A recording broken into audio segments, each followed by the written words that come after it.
Amém? Glória a Deus. Paz do Senhor, igreja. Amém? Hoje é um culto de Santa Ceia, motivo de alegria. Nós cremos, enquanto os católicos, eles se firmam em aproximadamente, são sete Eucaristias, 7 sacramentos, que os católicos têm. Nós basicamente nos valemos apenas de 2 sacramentos. Entre eles é a Eucaristia, que é a Santa Ceia.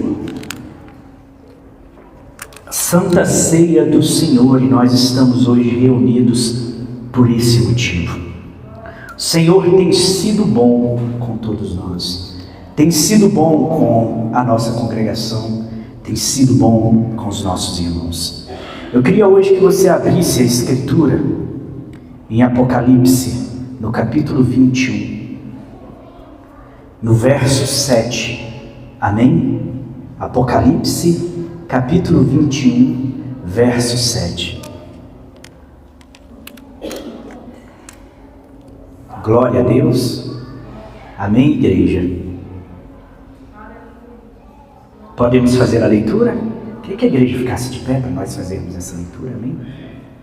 Apocalipse, capítulo 21, verso 7. Só que eu queria hoje exercitar a tua imaginação. Queria que você pegasse esse texto e você olhasse para este texto se vendo personagem desse texto. Quem vencer, glória a Deus, você consegue se colocar aí? Quem vencer herdará todas as coisas, e eu serei o seu Deus, e ele será o meu filho. Glória a Deus. Os irmãos podem assentar. Graças a Deus. Este texto, ele é maravilhoso em diversos aspectos. Na verdade, o livro de Apocalipse, ele é em si mesmo um livro que nos enche de esperança e de vigor quando nós fazemos a leitura correta dele. É um livro extremamente complexo, porque o Apocalipse, em alguns momentos, está falando do passado, em alguns momentos está falando do porvir, mas sobretudo é um livro que nos traz uma visão fenomenológica da igreja. Quando chega em Apocalipse no capítulo 21, nós temos aqui o clímax da vitória. Mas durante todo o livro de Apocalipse nós vamos vendo esse movimento crescente de vitória. Aqui o clímax é: quem vencer herdará todas as coisas. Eu acho impressionante que aqui é colocado tudo. Aqui não é retirado nada do que se herdar. Mas é importante também nós vermos, nós vislumbrarmos a vitória que é dada à igreja e cada coisa detalhadamente que vai sendo herdada pela igreja do Senhor.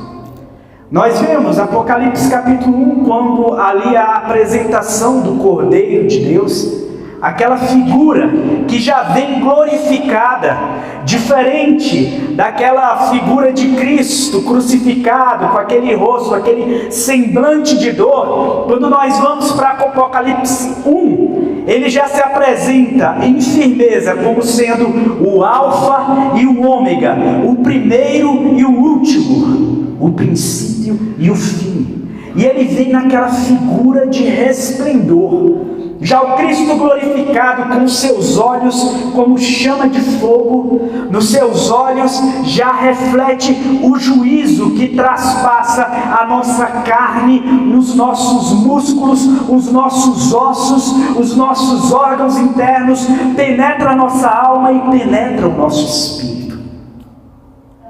E ele se apresenta com aqueles pés de bronze polido, como que aquecido no fogo. Será que você consegue colocar a tua mente para imaginar que figura figura é essa que se apresentou diante de João?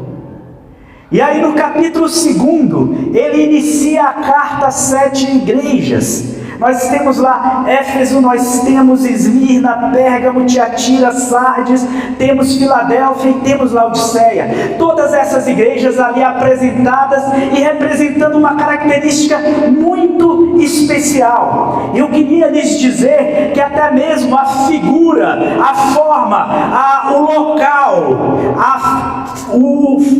a localização geográfica daquelas igrejas, elas têm uma representação.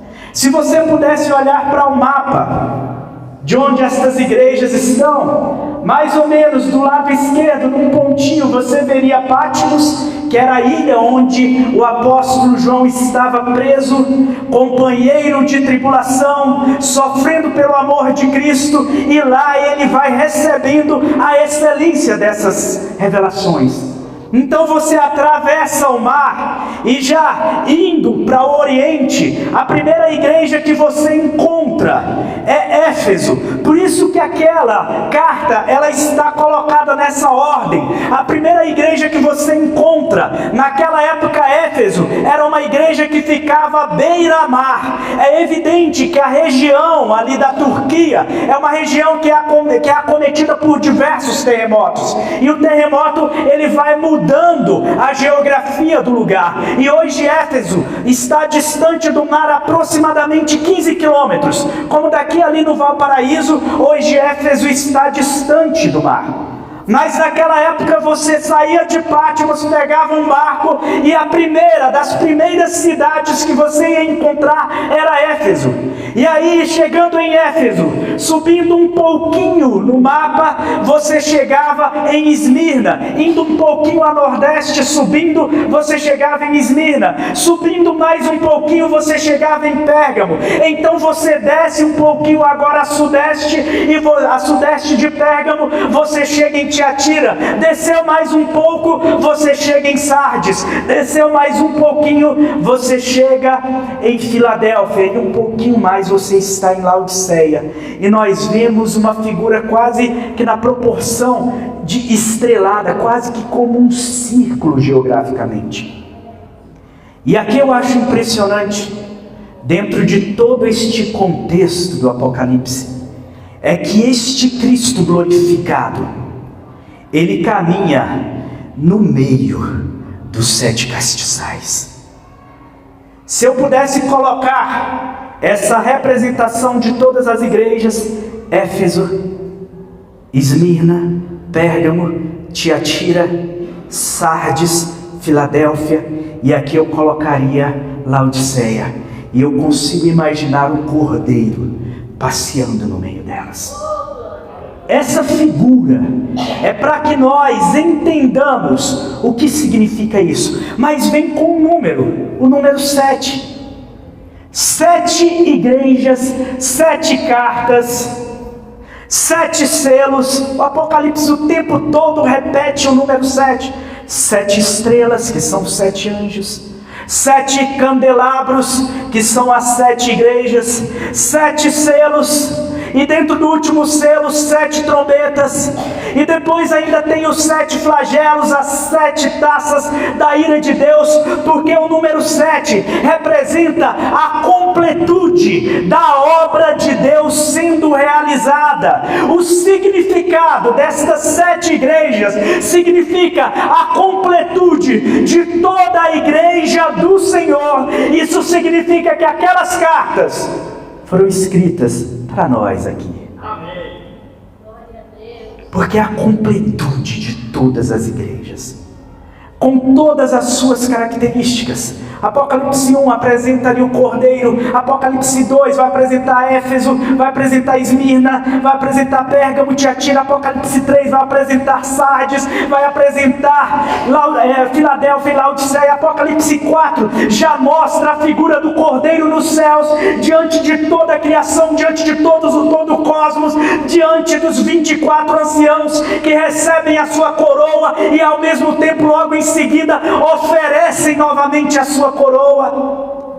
Apocalipse 5 se apresenta aquele selo que faz João chorar copiosamente diante aquele livro que selado, escrito por dentro e por fora, mas selado. Quem seria digno de abri-lo? E aí de repente o Cordeiro se manifesta e começa a abertura dos selos. Apocalipse 6, os 4 primeiros selos, nós vemos os 4 cavaleiros do Apocalipse. E Apocalipse 6 selos serão abertos, já com cataclismas e o mundo se revoltando contra a humanidade perversa. Apocalipse 7 é dado uma pausa, e aí se apresentam aqueles 144 mil, e também apresentam os mártires que estão diante do Cordeiro. Apocalipse 8 começa a abertura do último selo para completar aquilo.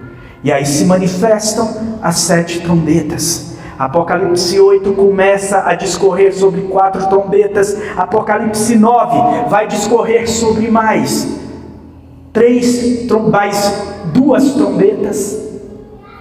E nós vamos vendo tudo acontecendo, o mundo se revoltando, a criatura, o cosmos se revoltando contra a humanidade perversa, mas em tudo isso a igreja está preservada. Apocalipse 10 nos apresenta as 2 testemunhas. Apocalipse 11, Apocalipse 12 vai nos apresentar a figura de Israel sendo perseguida e agora manifesta a figura do dragão. Apocalipse 13 vai nos mostrar aquele trio satânico que é o dragão, o falso profeta e também o anticristo. Apocalipse 14 começa a nos apresentar a visão do Cordeiro novamente junto com a sua igreja, agora a Babilônia caindo e sendo colocada diante do fogo, eternamente diante do Senhor. Apocalipse 15 continua a queda da Babilônia. Apocalipse 16, as 7 taças da ira de Deus. Por que eu quero dizer isso para você? De todas estas coisas nós seremos privados, porque Ele já nos garantiu a vitória.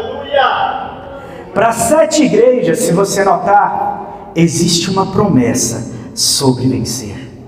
Para 7 igrejas. Para a igreja de Éfeso, é uma igreja que olha para os falsos apóstolos e aponta para eles e os denuncia.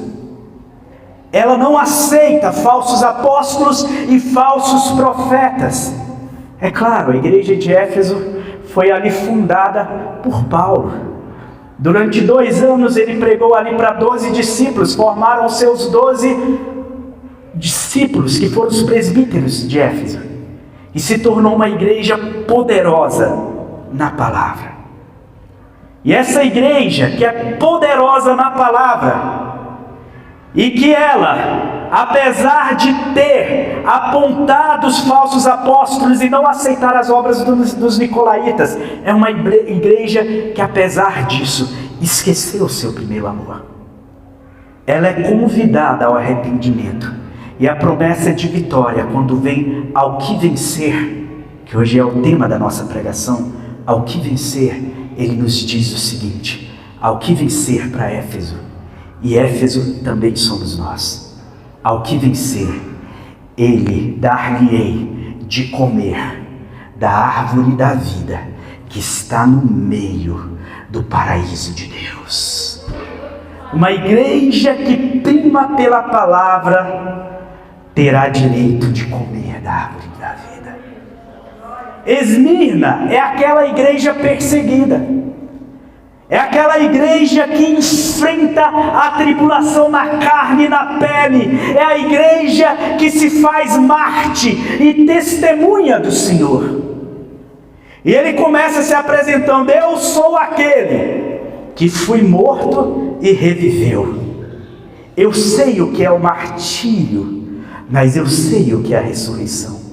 E a promessa a essa igreja que vai sofrer perseguição e vai sofrer a morte é: você não irá experimentar o dano da segunda morte. Que maravilha isso, igreja! Você entende que ao que vencer não sofrerá o dano da segunda morte. Pérgamo, uma igreja também que se mantém fiel. Uma igreja que se mantém diante do Senhor em fidelidade e que retém o seu nome.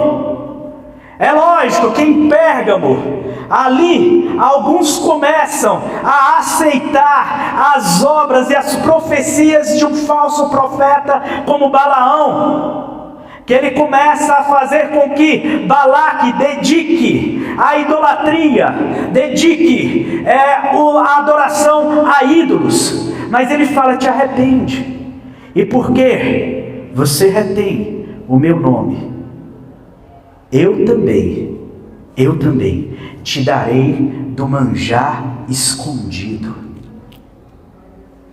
E eu te darei uma pedra branca, onde estará escrito o seu nome. Nessa pedra branca, onde está escrito o seu nome, isso significa a individualidade. O Senhor vai te conhecer em perfeição, como você é.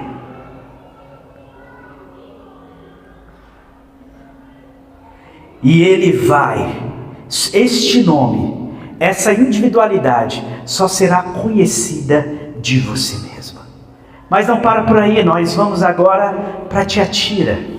Tiatira é uma igreja que ela é entregue ao serviço de Deus. De modo que as primeiras obras da igreja de Tiatira, enquanto Éfeso, sendo uma igreja que se centra na palavra, mas esquece as primeiras obras, Tiatira vai ao contrário. Ela se entrega ao serviço e as suas primeiras obras são maiores, as suas últimas obras são maiores do que as primeiras. Uma igreja que se entrega à servidão em humildade, recebe do Senhor autoridade sobre as nações. E ao que vencer, lhe darei autoridade sobre as nações. E as regerá com cedro de ferro, e as quebrará tal como o Senhor quebra o oleiro, quebra o vaso de oleiro, como Ele tem dado ao Pai. Mas não somente isso, a essa igreja é também dada a estrela da manhã. Glória a Deus! E aí nós passamos para o capítulo 3. Sardes. Sardes é uma igreja que já está muito rebelde. O Senhor, quanto às outras igrejas, Ele tinha um pouco contra elas. Contra Sardes não, Ele fala: olha, tem uma coisa errada entre vocês. Vocês têm nome de quem vive, mas vocês estão mortos. Vocês têm nome de quem vive, mas vocês já morreram. E aí Ele faz um convite ao arrependimento. Entretanto, mesmo no meio desta igreja, que recebe a fama de estar viva, mas que na verdade está morta, tem uns poucos que se mantiveram íntegros. E a integridade de não manchar as suas vestes significa um galardão específico. De modo que o Senhor vai dizer para a igreja de Sardes: ao que vencer, eu lhe darei vestes novas, e de maneira nenhuma eu riscarei o seu nome do livro da vida. Eu confessarei o seu nome diante do meu Pai. Manter-se íntegro significa isso. E nós vamos agora para a igreja de Filadélfia. A igreja de Filadélfia é uma igreja que se mantém fiel, paciente, mas ela tem uma característica bem especial. É uma igreja que tem pouca força. É uma igreja fraca. mas que se mantém fiel, se mantém paciente, se mantém vigorosa no dia da tribulação, guarda em fidelidade a palavra de Deus. E esta igreja que é fraca vai ser posicionada no céu como coluna. Eu não entendo isso. Coluna tem que ser o que é mais forte de uma edificação. Olhem para essas colunas. Essas paredes facilmente vocês quebram, mas essas colunas dão um trabalho para você arrebentar. A igreja de Filadélfia, sendo fraca, tendo pouca força, é constituída coluna. Quem se sente fraco às vezes aqui? Quem se sente às vezes fraco? Pois essa é a promessa do Senhor, se você se mantiver fiel.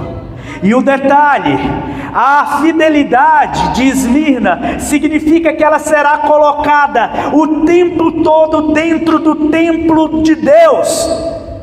E dentro do templo de Deus, de lá ela não mais sairá. E o Senhor escreverá sobre ela o seu nome. E não somente o seu nome, mas também o nome da cidade de Deus, que é a Nova Jerusalém. E não somente isso, mas o Senhor escreverá sobre a igreja de Filadélfia o seu novo nome. Aleluia, glória a Deus. Ao que vencer, ao que vencer. E aí nós chegamos numa igreja difícil, uma igreja que se parece muito com a igreja da nossa geração, com a igreja dos últimos dias. A igreja de Laodiceia é uma igreja que ela se vê forte, abastada, é uma igreja que se vê rica, é uma igreja que se vê sabendo de tudo. Eu fazia a leitura essa semana, eu gosto muito de ler livros dos pais da igreja. Eu peguei o livro ali de Justino Marte, que Justino Marte morreu entre o ano 163 e 168 depois de Cristo. E a gente vê ali o evangelho ainda de modo embrionário. Muitas questões acerca do credo ainda não foram consolidados. Nós estamos em uma igreja que a partir de agora vai caminhar sem a presença dos apóstolos. Note que Justino Marte conheceu ainda alguns presbíteros que foram criados aos pés dos apóstolos. Justino Marte é contemporâneo de Papias. Justino Marte é contemporâneo de Policarpo. Mas depois que os últimos apóstolos morrem, a igreja tem que se virar. E eu já disse isso, que a igreja de Cristo, diferente do que acontece com o povo de Israel, que o povo de Israel, quando a lei é entregue para eles, todos os ritos já vêm prontos. Eles já sabem as datas das suas festas. Na festa de lua nova eu faço isso, na festa dos tabernáculos eu faço isso, na festa da Páscoa eu faço isso. Eles já têm tudo preparado para a sua liturgia. A sua liturgia segue um esquema já todo pronto. Já a igreja, Cristo fala: eu lhes dou liberdade, agora te vira. Meu Deus do céu, liberdade é um negócio que estremece o coração. Quando o jovem adulto sai da casa da mãe e do pai, ele fala: meu Deus, o que eu faço agora? Aí ele abre a geladeira, que antes tinha tanta comida e só tem água. Aí ele começa a ficar triste. A liberdade tem o seu preço. A liberdade, ela tem o seu preço. E a igreja, ela vai evoluindo, e ela vai consolidando o credo. Na igreja vai consolidando quais são os livros que irão participar do cânon do Novo Testamento. A igreja vai se consolidando na consciência do que é graça, do que é justificação, do que é lei, do que é ser filho da promessa, o que é ser filho da escravidão. A igreja vai consolidando no que significa todas as coisas. Ela cria termos como trindade. Ela consegue defender muito bem o significado da divindade de Cristo, que Ele é o Filho de Deus, gerado, mas não criado. Ele é verdadeiro Deus, de verdadeiro Deus. E nós vamos vendo a igreja apresentando tudo isso até chegar na Reforma Protestante. E hoje nós temos isso tudo na ponta da língua. Basta a gente abrir um livro para olhar para o credo e está tudo entregue, pronto para a gente. Então a gente acha que nós sabemos mais do que todo mundo. A gente sabe mais do que Papias, a gente sabe mais do que Clemente de Alexandria, do que Orígenes, a gente sabe mais do que Panteno, a gente sabe mais do que Tertuliano, a gente sabe mais do que Eusébio de Cesareia, a gente sabe mais do que Ambrósio de Milão, a gente sabe mais do que Agostinho de Hipona, a gente sabe mais do que John Hus, a gente sabe mais do que João Calvino, a gente sabe mais do que Pedro Valdo, a gente sabe mais do que um monte de gente que vieram antes de nós, que veio antes de nós. Mas essa igreja, Deus olha para ela e fala: você não é morna, você não é quente nem é fria. Você se acha rica, abastada, você acha que sabe tudo, mas na verdade você não passa de pobre, cega e nua. E para a igreja da nossa geração, o convite é: compre roupas, compre linho fino, para que você possa se revestir, porque a sua integridade já caiu, a sua integridade já foi por terra, não existe mais integridade. E vai dizer o seguinte: compre colírio para os teus olhos, porque você, diante da clareza do que está revelado, diante de tudo que já está posto diante de você, diante de tudo que já foi construído antes de você, você é cega, você precisa de colírio para novamente ver. Mas esta igreja, Jesus está batendo a porta, e Ele está dizendo: se você abrir, eu entrarei e banquetearei com você, e você comigo.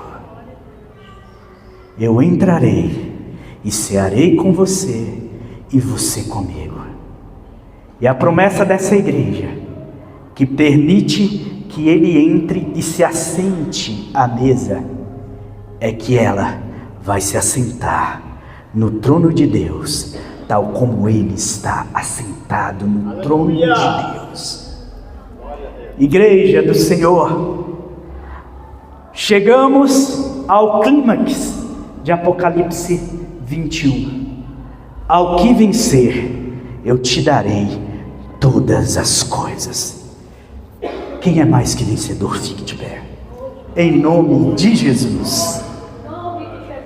Glória a Deus. Eu queria que você se enxergasse nas igrejas, porque ali há coisas das quais nós precisamos nos arrepender, e há características que nós encontramos em nós mesmos. Mas eu sei que quem nos garante a vitória é o Senhor.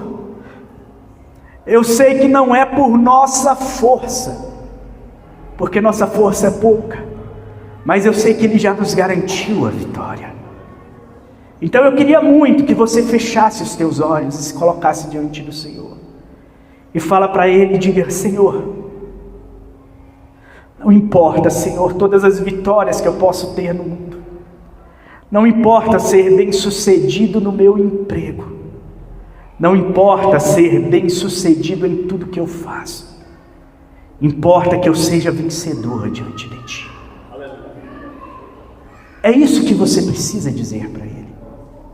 Conta-se que certa vez um rapaz que era pianista, estudava muito, e ele se apresentou diante de uma plateia cheia de gente.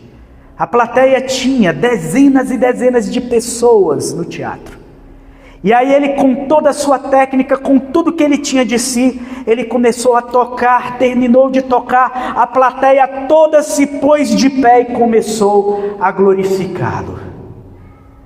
E ele entrou calado e foi para a parte de trás do teatro, para trás das cortinas, E aí quem tinha programado todo o show virou para ele e disse o seguinte: eu quero te dizer o seguinte, volta lá, eles estão pedindo bis, eles estão pedindo mais um, eles estão pedindo uma nova música, vai lá, entrega isso para eles. Ele falou: não, eu não vou voltar. Por quê? Porque teve um na plateia que não se levantou. Ué, mas o que tem a ver? Aquele na plateia é o meu mestre, é quem me ensinou. O mundo todo pode aplaudir o que nós fazemos, mas se nós não conseguirmos tirar o prazer de Deus, se nós não conseguirmos fazer com que Deus sinta prazer no que a gente faz, nós não somos dignos de retornar. Vocês entenderam? Igreja do Senhor, é nesse sentido que nós devemos ser vigilantes. É nesse sentido que nós devemos ler isso, a carta às igrejas, como uma fenomenologia escatológica da nossa própria escatologia. A escatologia de nós mesmos. Dali eu tenho certeza que o Senhor Ele vai te erguer. Nós não seremos frios, mas nós poderemos ser quentes diante do Senhor. Nós seremos diante do Senhor, apesar de fracos, colunas no templo do nosso Deus. Nós comeremos da árvore da vida que está no meio do paraíso de Deus. Nós receberemos uma pedra com o nosso novo nome. Nós nos assentaremos no trono do nosso Deus. E nós teremos autoridade sobre as nações. Isso é o que importa. Eu agradeço a oportunidade em nome de Jesus. Amém? Glória a Deus.